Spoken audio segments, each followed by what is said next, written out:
Have you been building your life on the right things? Have you made prayer a part of your foundation, or is prayer a backup plan? What about fasting? Have you set aside time to deny yourself and seek God's face? Or are you too busy filling up on the world to create space for your spirit? And what God is saying is you got to be rooted. You got to be rooted in Scripture by studying it. You got to be rooted in Scripture by applying it to your life, church. And these are the stakes that keep our tent standing when the winds of. It's not just about spiritual disciplines. It's about preparation, practical preparation. Is your family ready for expansion? Are you strengthening your relationships? Are you equipping children and preparing your homes to be a place of peace and purpose? Are we creating a culture and atmosphere that can handle the growth God is about to send? So I told you the analogy of the skyscraper. Before they even can start construction above ground, they spend weeks, sometimes months, digging deep into the earth.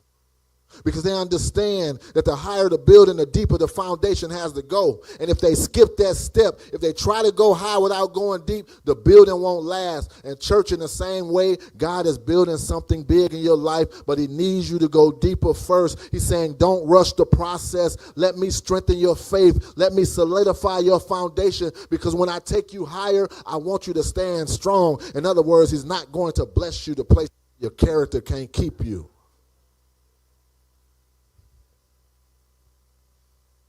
And this is the reason why God is calling us to lengthen our cords and strengthen our stakes, which means we got to prepare our hearts, our homes, and our church to sustain the growth God is about to send. But the preparation part ain't always glamorous. It's not flashy. Oftentimes it takes work. You can get dirty knocking in the stakes. You see, nobody applauds you when you're digging the foundation, but without the foundation, won't stand, because the height of your blessing will depend on the depth of your preparation.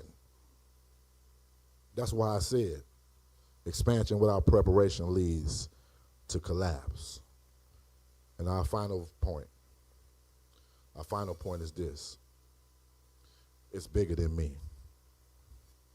It's bigger than me. Look at verse 3. For you will spread out to the right and to the left. Your descendants will dispossess nations and settle in their desolate cities. I'm going to reread that. For you will spread out to the right and to the left.